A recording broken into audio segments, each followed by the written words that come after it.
Bonjour, j'espère que vous allez bien. Donc, je me suis dit une petite exhortation pour vous encourager dans la foi, dans la vie de tous les jours, pourquoi pas. Savons-nous aimer ou connaissons-nous les fondements de l'amour? Malheureusement, dans le monde actuel où nous vivons, il y a un manque d'amour qui est palpable. Pouvons-nous dire connaître l'amour si nous éprouvons du mépris ou de la haine envers une race ou une origine ethnique?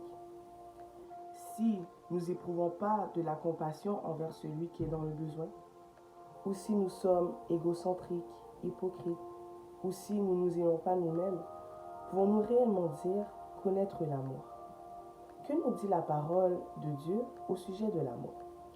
Dans 1 Corinthiens 13, versets 2 à 7, il est écrit: Quand je parlerai les langues des hommes et des anges, si je n'ai pas la charité, je suis un airain qui résonne ou une cymbale qui retentit. Et quand j'aurai le don de prophétie, la science de tous les mystères et toute la connaissance, quand j'aurai même toute la foi jusqu'à transporter des montagnes, si je n'ai pas la charité, je ne suis rien. Et quand je distribuerai tous mes biens pour la nourriture des pauvres, quand je livrerai même mon corps pour être brûlé, si je n'ai pas la charité, cela ne me sert à rien. La charité, c'est quoi alors? La charité, elle est patiente, elle est pleine de bonté. La charité n'est point envieuse, la charité ne se vante point, elle ne s'enfle point d'orgueil, elle ne fait rien de malhonnête, elle ne cherche point son intérêt, elle ne s'irrite point, elle ne soupçonne point le mal, elle se réjouit de la justice, elle ne se réjouit pas, de l'injustice, mais elle se réjouit de la vérité.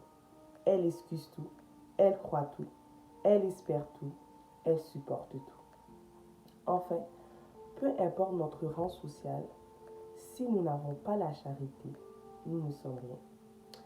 Afin que nous soyons tous ensemble agréables à Dieu, l'amour doit être le fondement primordial dans les entreprises, dans les industries, dans le milieu politique, dans nos familles, dans nos écoles et dans nos églises. S'aimer les uns les autres nous aidera à être épanouis dans notre vie et cela nous apportera une joie garantie. Alors tu me demanderas sûrement, Rebecca, quel conseil nous donner afin de vivre cet amour de façon authentique? C'est simple.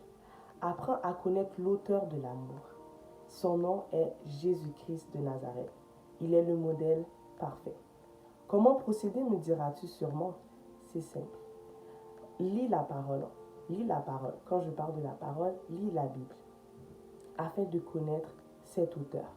Et je te garantis que tu seras capable, tout comme lui, à aimer et à pardonner. Donc, sur ce, que le Seigneur vous bénisse. Je vous aime en Jésus-Christ.